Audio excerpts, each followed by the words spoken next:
welcome to my 2023 plant tour. So we're going to go through all of my plants in my collection and then also my terrariums and my aquariums. My attitude and my relationship towards my plants has kind of shifted a little bit. I think before I was very into collecting plants and kind of just like amassing a collection of different species, but now I think I've tapered down a little bit. I mean, I still have a lot of plants, but I have reduced them down to what I think is a pretty manageable load, and also plants that are important to me and special to me. Yeah, without further ado, let's get started.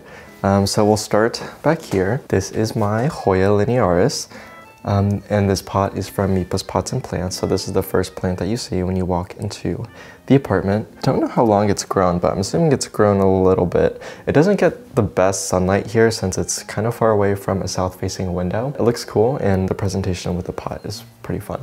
And then over here, this is my Monstera sierrana. Yeah, this plant has definitely grown a lot since my last video. It is very tall now, taller than me, and it receives a decent amount of sunlight from the south-facing window, but it definitely needs some supplemental light through the grow light. This plant is pretty similar to a Monstera deliciosa.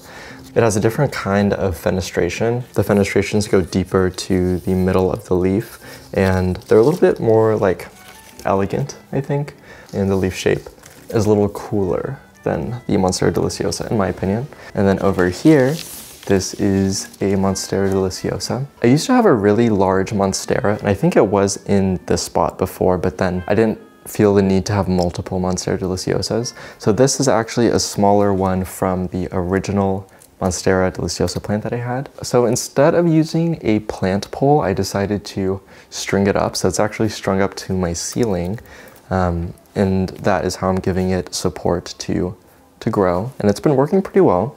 As you can see, it's still producing pretty large and fenestrated leaves. And then this is my Philodendron hederaceum lemon lime. I used to feel this need to collect like every single Philodendron hederaceum variety or species out there for some reason. I think this is the only one I have left pretty much. I'm using these little adhesive plant clips to attach it to the wall. It's grown so much and I love how like grown in it looks. It really fits the space, especially with this Monstera. So that is the entryway. And now we are going to talk about my Dracaena reflexa. So this is probably one of my favorite plants and one of the plants I get asked about the most often. I did purchase it pretty mature, but it has grown a lot since I got it. Definitely a statement plant. It's very, very large. I actually have to string it and attach it to the wall because the weight is too much on one side and it's actually tipped over before.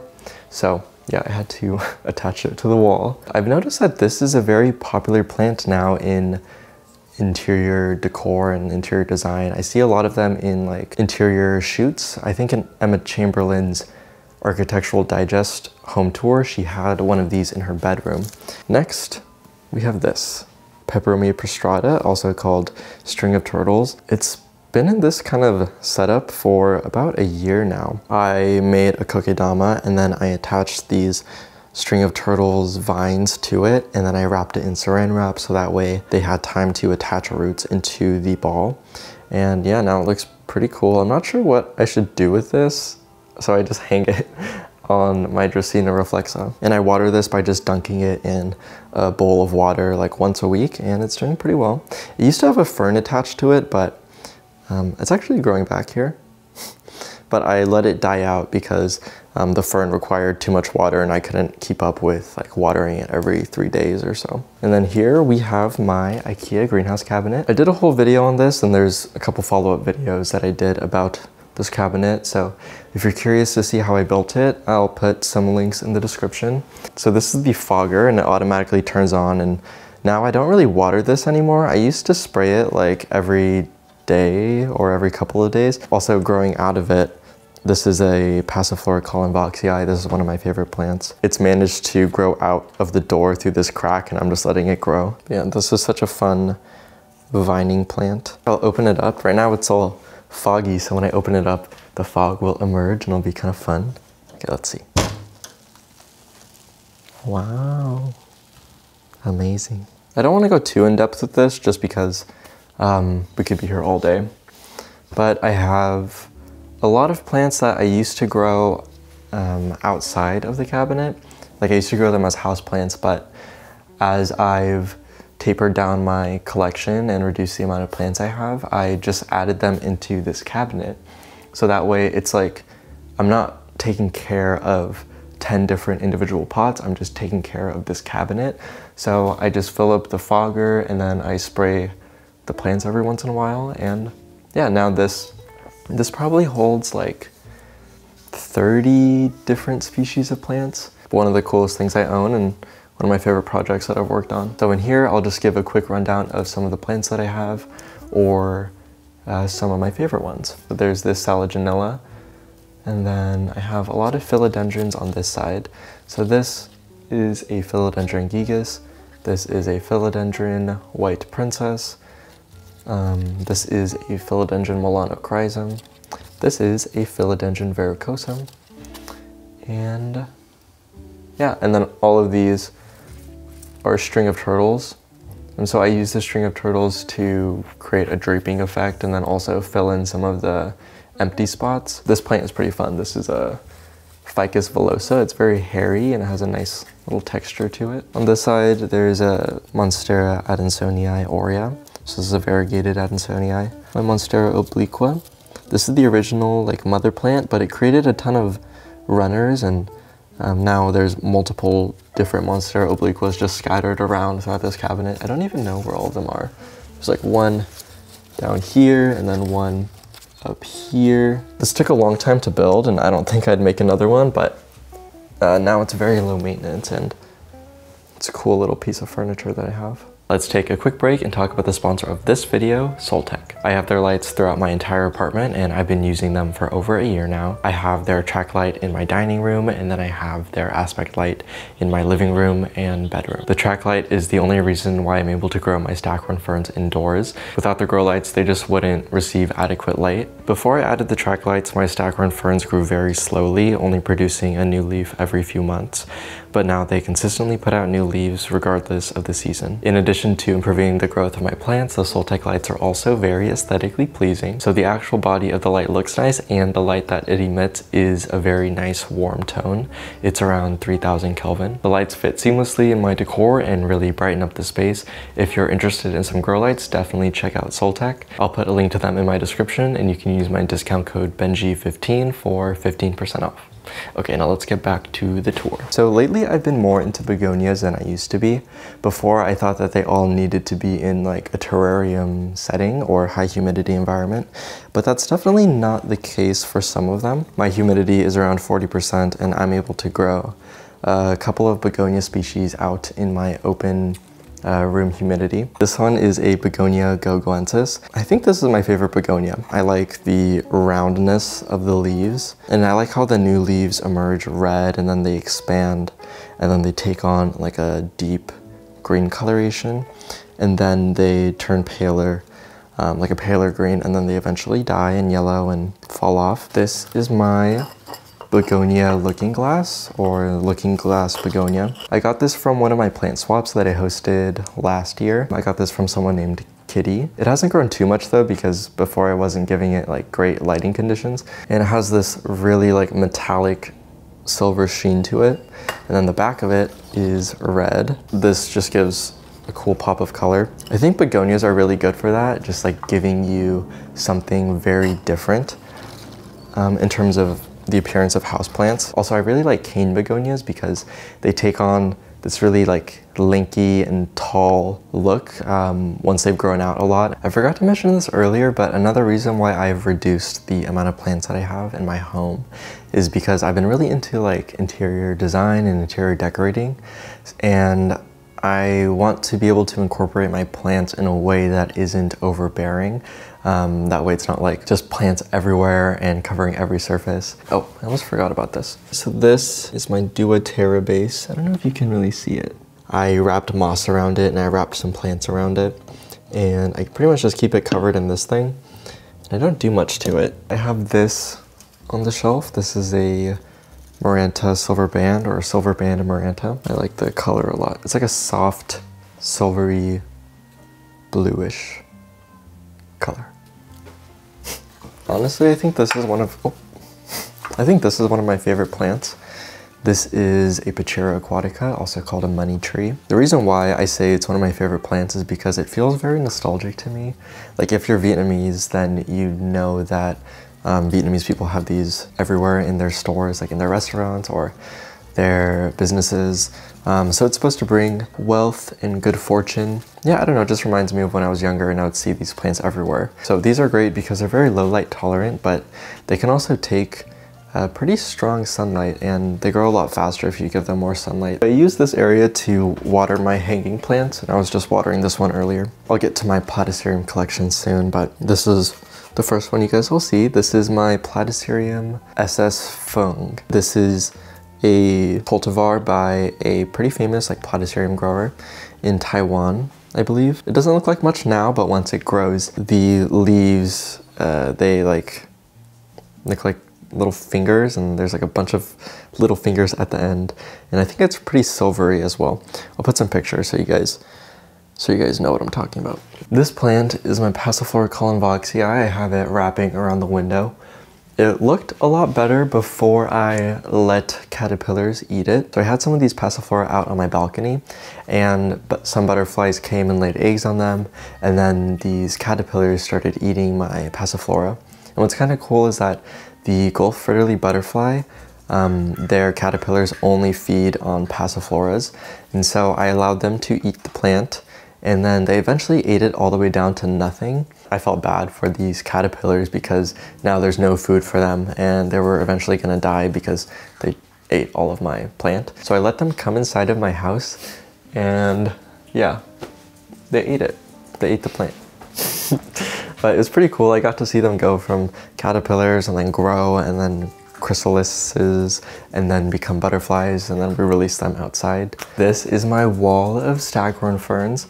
The common name is staghorn fern and the Latin name is Platycerium. I am really into Platycerium. I think that this is the genus where I collect the most species and cultivars. Just because I think they look so cool, like they are mounted on the wall and they kind of look like art pieces because the mounts that they're on are almost like frames. I'll just talk about each one.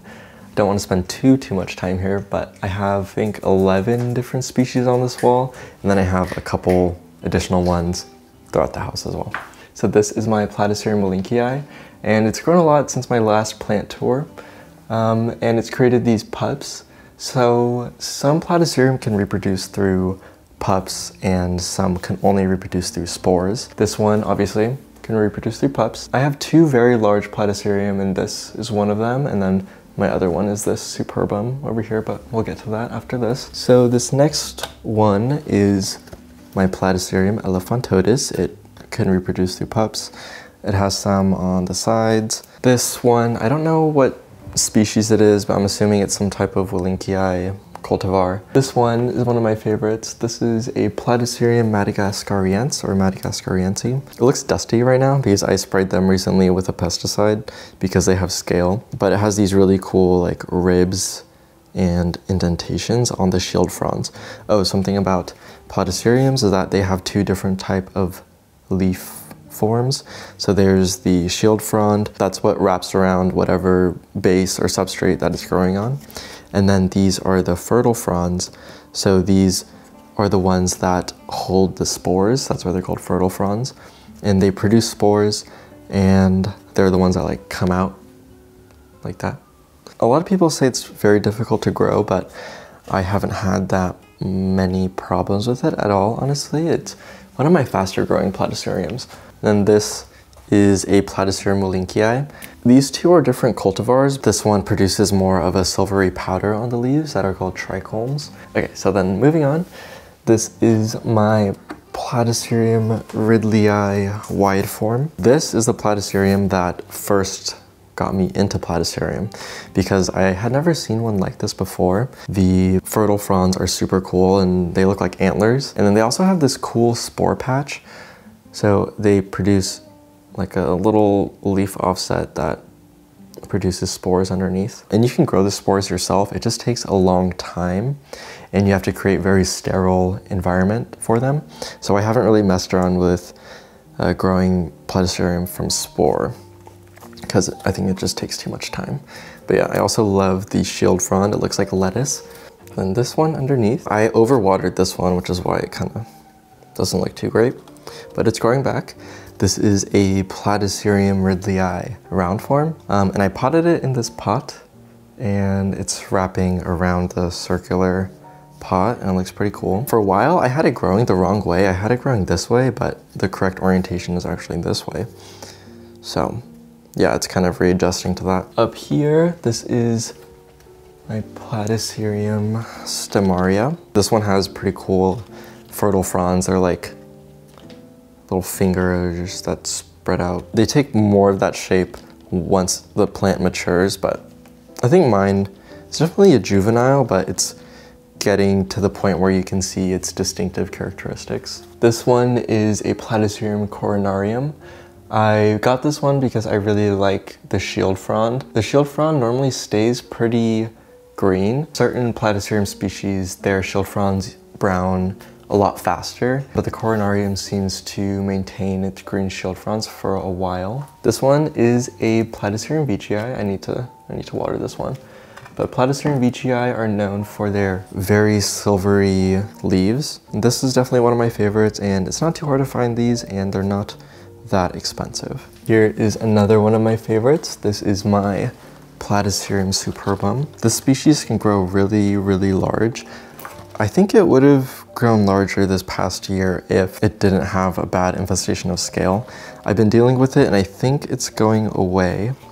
But yeah, this is a pretty cool Platycerium. And this is my last Platycerium that I have on this wall.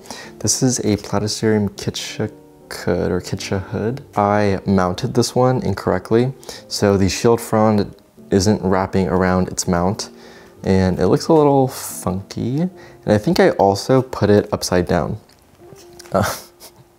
So yeah, this is probably my least favorite Platycerium that I have, but it just needs some loving care, and it'll be prettier someday. I feel bad for talking about it like this.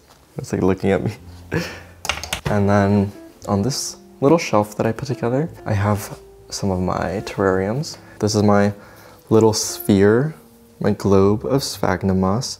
It's been growing out of the top, and I haven't done anything to this. I just water it with tap water too. I just water it whenever the moss looks like it's kind of dried up, and it's trying to escape, but I just push it down every once in a while. This is one of my original terrariums. It's one of the first ones I made, and I haven't done anything to it really besides trim it. In here, I'm not even sure what moss this is. I acquired this moss from a plant that I purchased from Hawaii, and the fern that's growing in it, I also can't remember the name of this fern, but they sell this as a house plant, and this fern just randomly started growing in the terrarium one day, and I never took it out. Also, if you're wanting to get something like this, search up glass cloche, and products like these too will pop up. This is my floating kokedama. So it's a ball of sphagnum moss and live sphagnum moss, and then there's a philodendron white princess growing in it.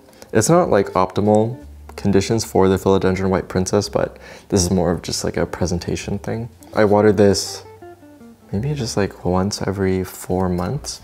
I take it out. It's attached to a suction cup on the top, which is how it creates that like floating look. But yeah, I take it out like once every 4 months, and then I just dip it in water. Here is the living room. Like I said, there aren't that many plants here. Let's start with this one though. I felt like I needed a bigger thing for the coffee table, like a coffee table centerpiece type thing, and I decided to use this Anthurium. This is an Anthurium magnificum crossed with crystallinum, and it has like some browning and stuff because it's in a pot that is probably too small, so I have to water it pretty frequently, and if I forget to water it, then it gets these crispy leaves, because Anthurium are pretty sensitive to underwatering. I've been more intentional with my plant placements, making sure that they fit into the actual space that they're in. Back here, this is my little, I think it's a 10-gallon aquarium, and it hosts my betta fish. I have this cute blue betta fish. It has a little filter in the back, and then it also has a heater and this nice grow light. I also don't do that much to this aquarium. I just feed my betta fish and that's pretty much it. I haven't even fertilized it since I put it here. This is some type of rotala. It's emerging from the water and it's growing all along this driftwood piece that I have. And then there's also this. These are cute little clovers. These are called Hydrocotyle tripartita mini. It's just a really fun thing to look at, like when I'm sitting on the couch. I can just like look over and see my cute little fish. Did you feed the fish today? Okay, yeah, you need to feed the fish.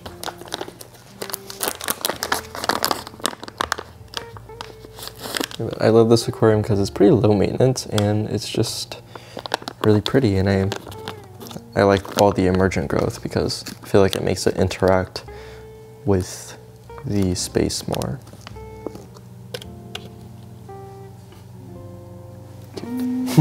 These are cuttings of a Thaumatophyllum Xanadu that I got from Jahao.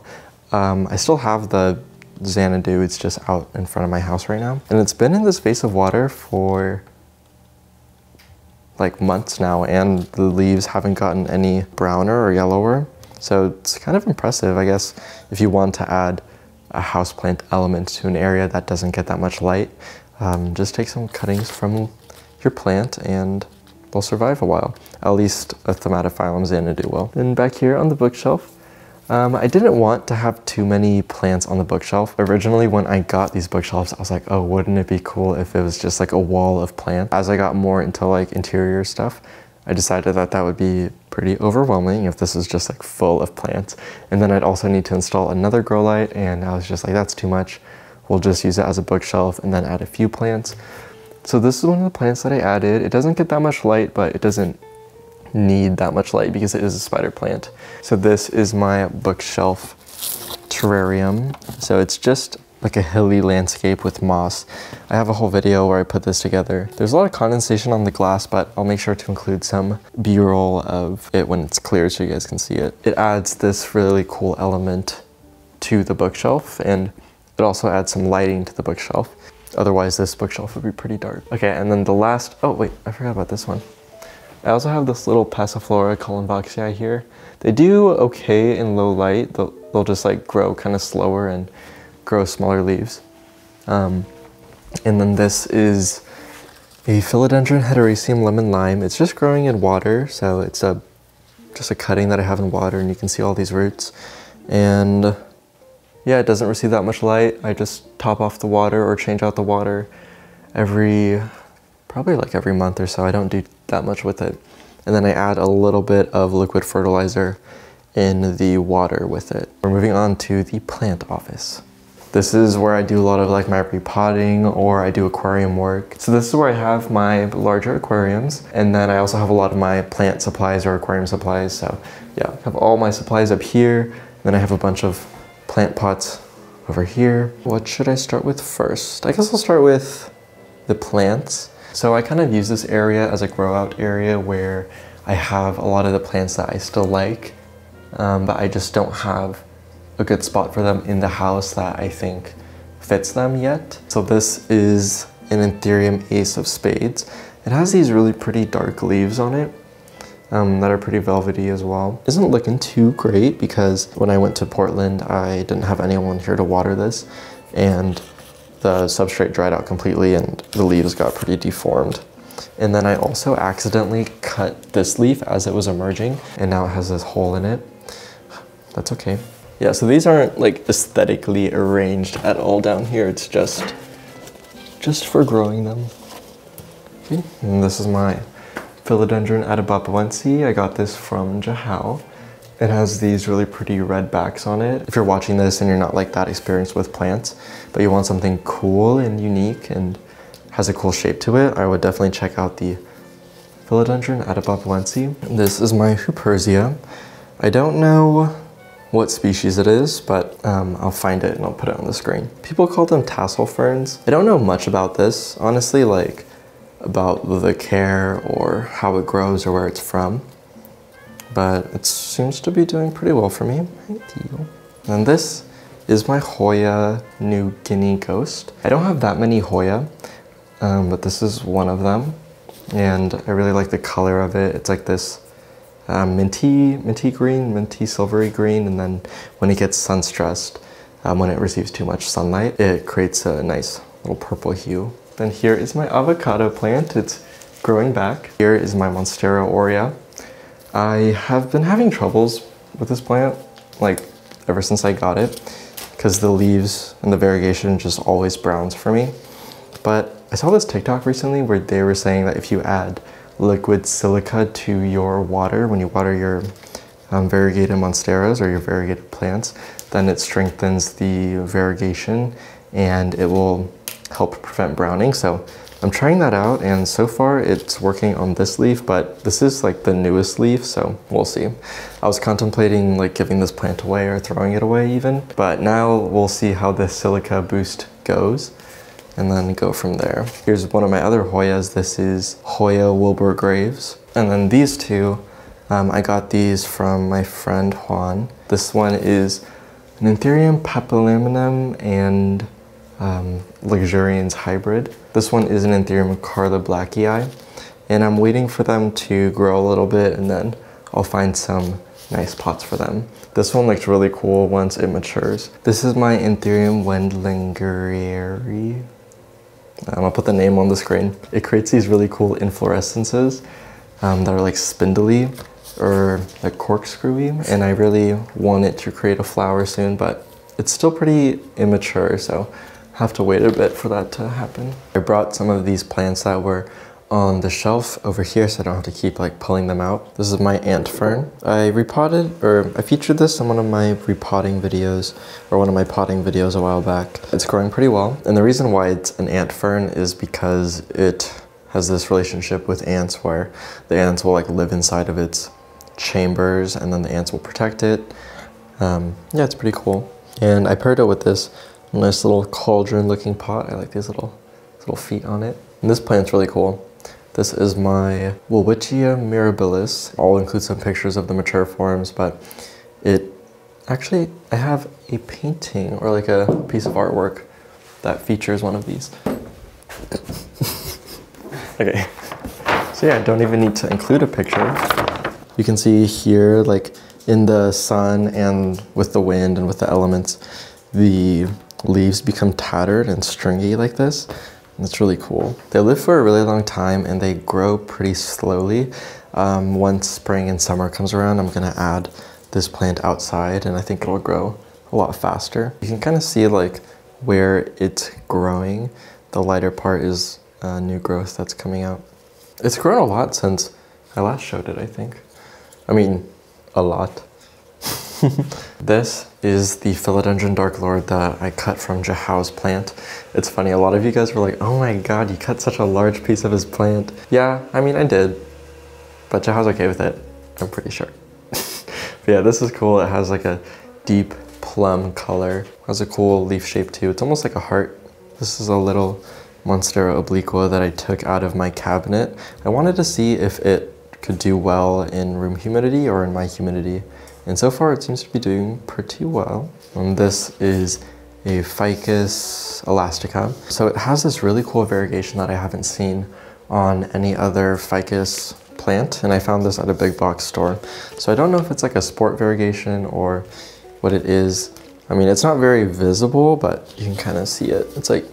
It's light green on the inside of the leaf, and then it's dark green on the outside.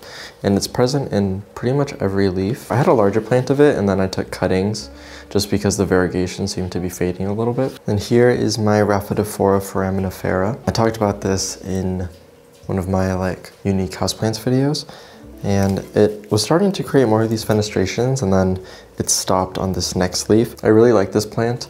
The mature form looks really cool. I just haven't really been giving it the best growing conditions. And this Platycerium is also one of my favorites, but I wouldn't say it's my favorite yet because it still needs to mature to take on the characteristics that I want.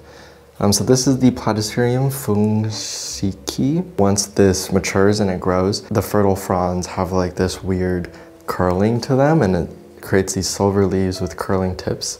And I'm super excited for this one to grow out because I think this, as a mature plant, just looks so cool. Right now I'm blasting it with light under the grow light. I was told it's probably gonna take like 2 or 3 years after I get it for it to develop the characteristics that I want. But that's okay, I can wait. And then this one is still very small, but this is a Platycerium Omo polar bear. It has a lot of trichomes and it's super fuzzy looking and silvery. And once it grows out, it'll look even more fuzzy and more silvery. So yeah, I'm excited for that as well. Over here, I have my Anthurium pendens. I have it over here just because I have no idea where to put it. I repotted it in this giant orchid basket and now there's like not a place to put it. So it hasn't been growing that many leaves. I might put it outside in the spring and summer once it warms up a bit. I love these leaves, super cool, super long, but it does make it hard to find a place for it inside of a home in terms of like lighting and also just like have it not look crazy. I have some like little propagations going here, and then I have a moss tray, and then this is a, what Hoya is this? I put a little marking on it because I can never remember its name. It's called Hoya caudata silver. And then right here, this is my philodendron UPI. I also don't know where to put this because of the way it grows. These are called petioles, by the way, like the thing that connects the leaf to the stem. But like, why are these petioles so long? I have no idea where I can put this. And it's not even that it doesn't receive enough light. I think it just kind of like naturally has super long petioles. Because even when I give it a lot of light, it still creates these elongated petioles. So I don't know. But right now it's just right here and it's growing pretty well. Okay, what else is in here? There's this little air plant. Has nice flowers. And then this is another pendant Anthurium. I also don't know where to put this, but I haven't detached myself from it yet. This is my philodendron silver sword, and I never staked it because I saw someone have a vining philodendron that is similar to this that they just let hang, and it created this weird windy look, and this is what this one did as well. But I also don't really know where to put this, but it looks pretty cool. This is also one of my dad's favorite plants, so feel a little bit attached to this one. So now I will talk about my aquariums. This is an Avatar inspired aquarium that I made for a sponsorship for Avatar, which is pretty cool. I made a TikTok video about the making of this, and it has algae problems right now because it's kind of difficult to clean the tank because of these rocks that I have so close to the glass. Like, I'm afraid to wipe it because then it will possibly knock the rocks over. There's a lot of algae because when you first set up an aquarium, there's normally like a nutrient imbalance that goes on. But yeah, this one is pretty cool. I like the concept and it's growing in pretty well. There's like all these floating emergent plants up here and it's very pretty. It's prettier when there's less algae though. And then this is my favorite aquarium, I think. It's either this one or the smaller one that is out in my living room. So this one has like a bunch of Neocaridina shrimp in it. This aquarium looks super cool because of this giant driftwood piece in it. So I attached a bunch of Bucephalandra and other plants to this log, and like mosses and Hygrophila pinnatifida, and also some ferns. This is for all you aquarium people, if you guys know these plants. Yeah, it's creating this really cool look where there's plants attached to it down here, but then I also put a bunch of plants on top. So there's different mosses up here, and then I also put some carnivorous plants up here. So I have a Pinguicula, I have some Utricularia, I have some Drosera, which are Drosera or sundews. So this is a Pinguicula, it's flowering, and there's the Drosera, and this is Utricularia. At first I thought these carnivorous plants wouldn't do well because I use tap water for my aquariums, but they're actually doing better than they were like in individual pots. So this Utricularia is actually growing inside of the water, which is cool. If you know how Utricularia catch their prey, because they're carnivorous plants, there are these little sacs in here that like suck up tiny, I don't even know what they eat, but like tiny little bugs or crustaceans, and they've grown in the water. I really like integrating emergent plant growth with aquariums because it just adds another element to them. Hey, baby. Okay, now we are moving on from the plant office into my bedroom. This is my platycerium bifurcatum.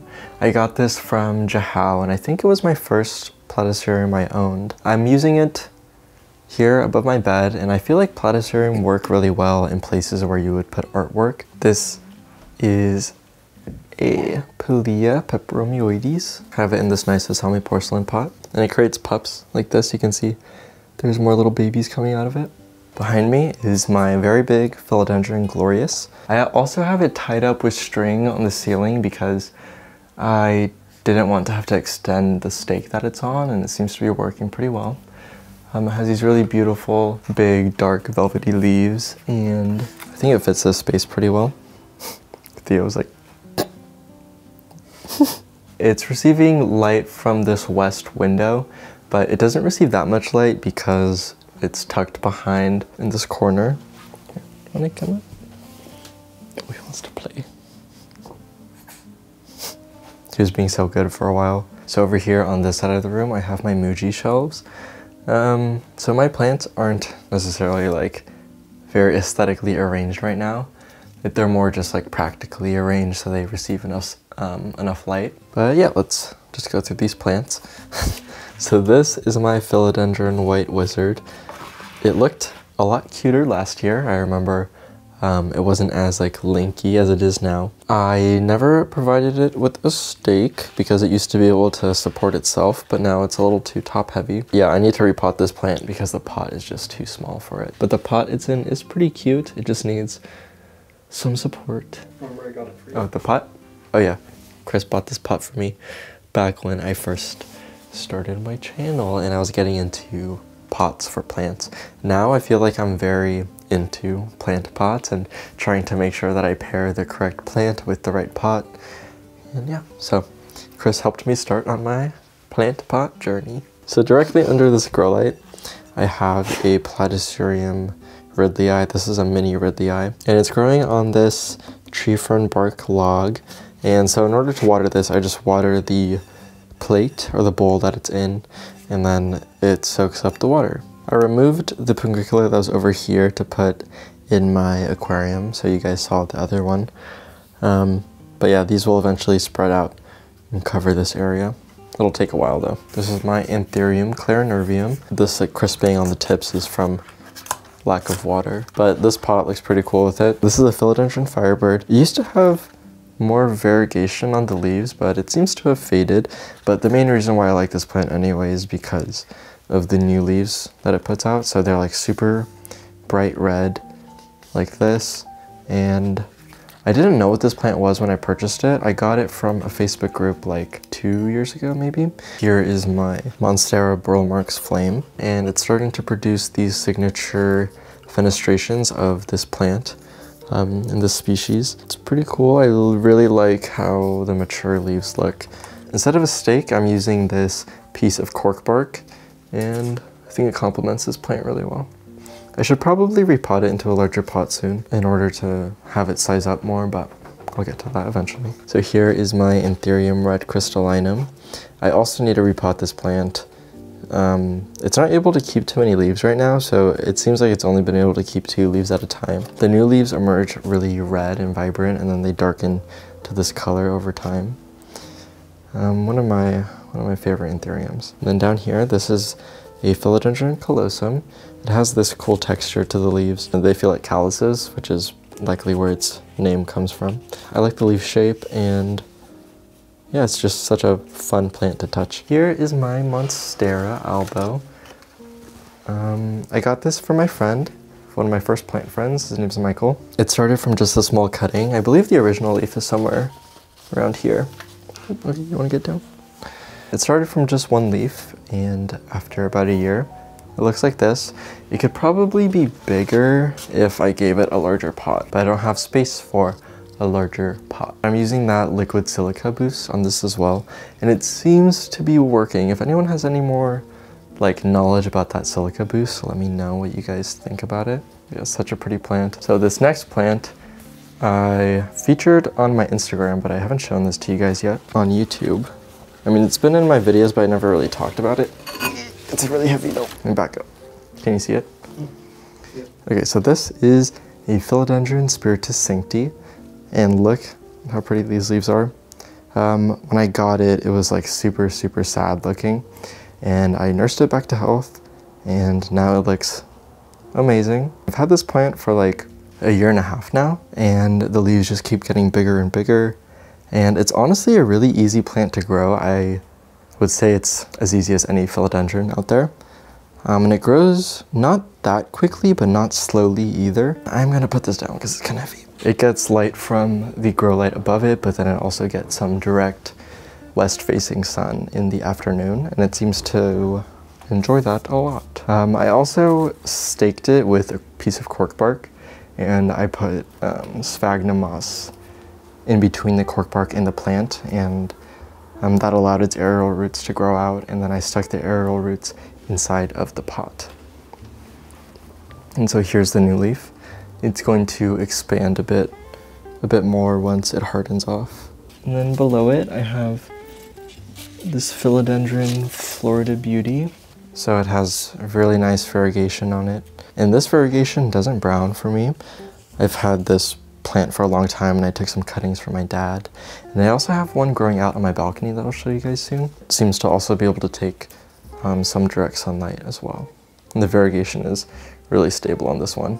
And I need to give it a proper stake. I don't know if you can see, but I have like barbecue skewers holding it up right now.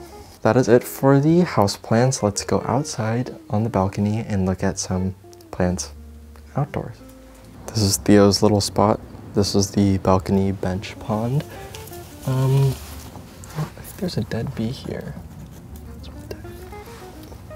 Yeah, let's start with the pond. This plant here is a cypress, and I have it growing inside of the pond. So there's like aquarium soil at the bottom of the pond, and then I planted this inside. And I really like this plant. I think it looks really cute. It's like a little marsh palm. And then inside of the pond, I have this plant that is called pearlweed. That's the common name. I don't know the Latin name for it. I have these little fish in here. These little white fish are called rice fish.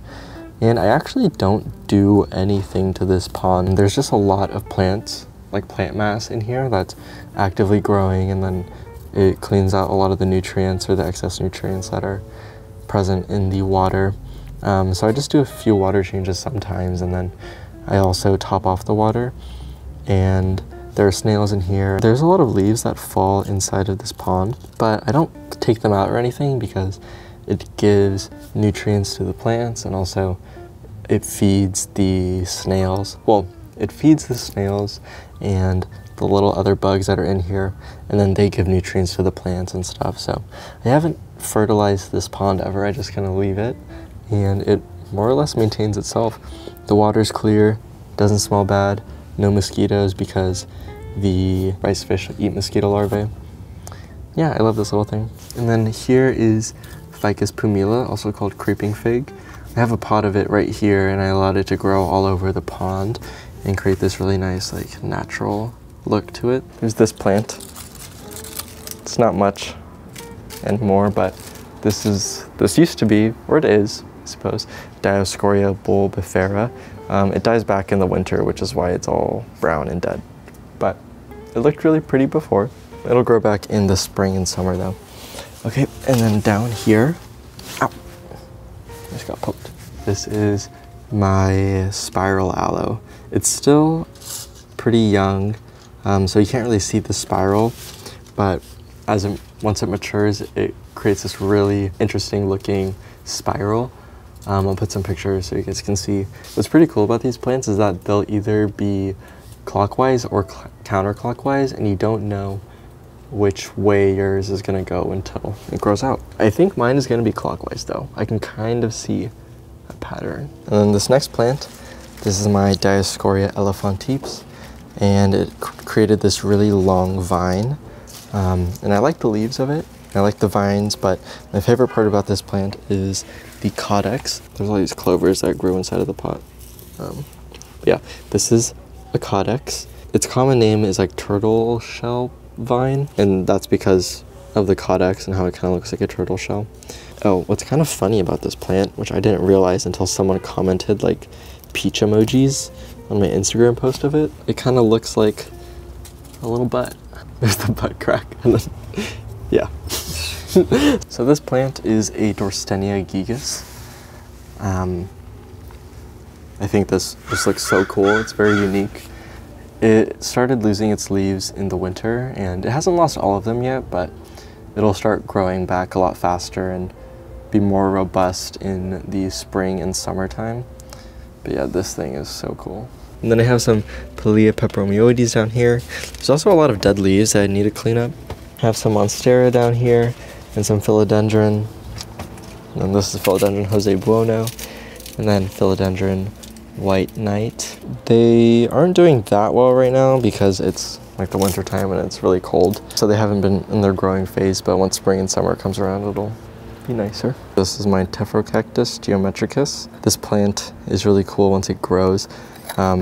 It'll create like little cactus balls on top of it.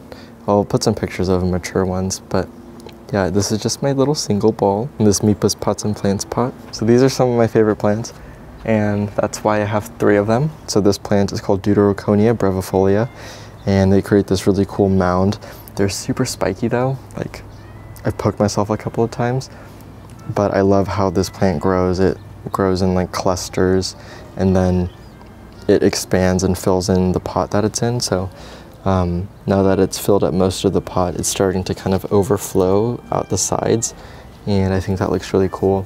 This is a plant that really improves with age. This plant was very small when I first put it in, and now it's filled in the space.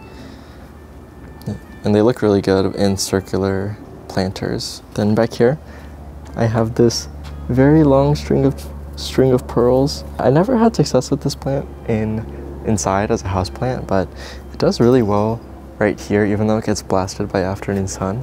And this is one of my first ever balcony plants. It produces these nice yellow flowers, and it's grown a lot since I got it. Okay, let's move on to the other side. This side of the balcony isn't really done up yet. But yeah, this is my Platycerium veitchii. This is my bigger Platycerium veitchii, and you can see it's receiving some direct sunlight. This is my smaller Dioscorea elephantotis, and I recently cut all the leaves off because it had a pretty bad scale infestation, but that's fine. It'll grow a new vine. Then here's my Florida Beauty that I'm growing outside. It's doing okay. I think the light might be too bright for it, even though it's behind this shade cloth. The leaves are like kind of bleached looking from the sun. This plant is a Platycerium pumila. The leaves that are like characteristic to the species are these like wide, ripply, fertile fronds. And this one does really well outside as well. A lot of Platycerium can grow successfully in Southern California.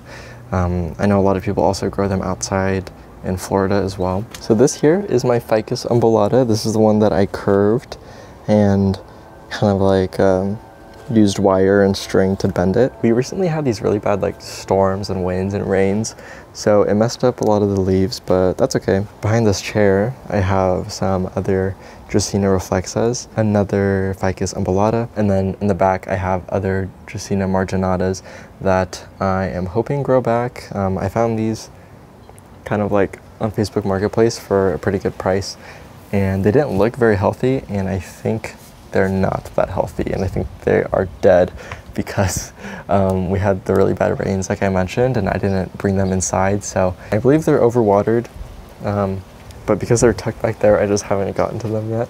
Here is Chris's Pilea peperomioides, not looking too hot.